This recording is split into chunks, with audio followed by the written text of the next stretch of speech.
First of all, the OPPD stands for the Office for Promotion of Parliamentary Democracy. It is something which has been created in the European Parliament mainly as a result of our observation that more and more parliaments from what we call then the third world countries came and solicited support from the European Parliament in their efforts to develop a parliamentary capacity worthwhile of its name.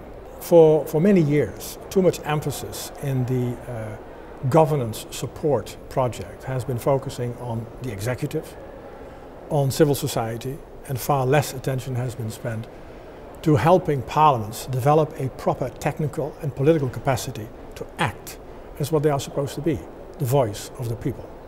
So we received increasingly requests from parliaments with which we are working in either in the Euromed context, in the Latino context, the African Union context.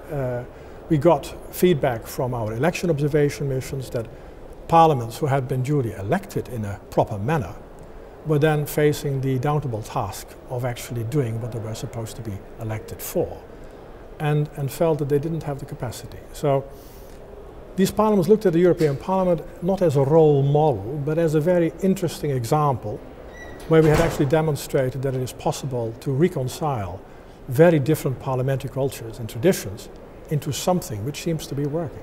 We are very glad that recently the Commission has acknowledged that in the past they probably have been spending too much attention to the executive and too little to providing support to parliaments. And where the Commission has a tremendous skill set and experience and qualifications in a number of areas in which we as a parliament are lacking, we as a parliament, we claim to know a bit more parliament than the European Commission does. So it makes good sense if Commission and Parliament work together in this, because in the countries in which we are going to be working together, we are not being seen as the Commission or the Parliament, we are being seen as representatives of the European Union.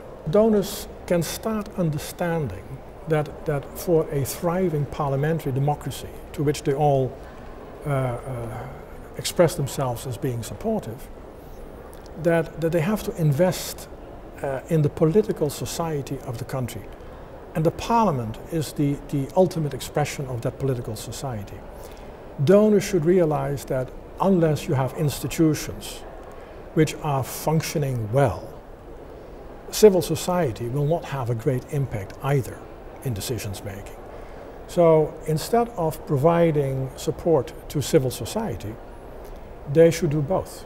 Continue to provide support to the civil society, but accept that ultimately the voice of civil society should be best heard through elected representatives working effectively in a parliamentary institution.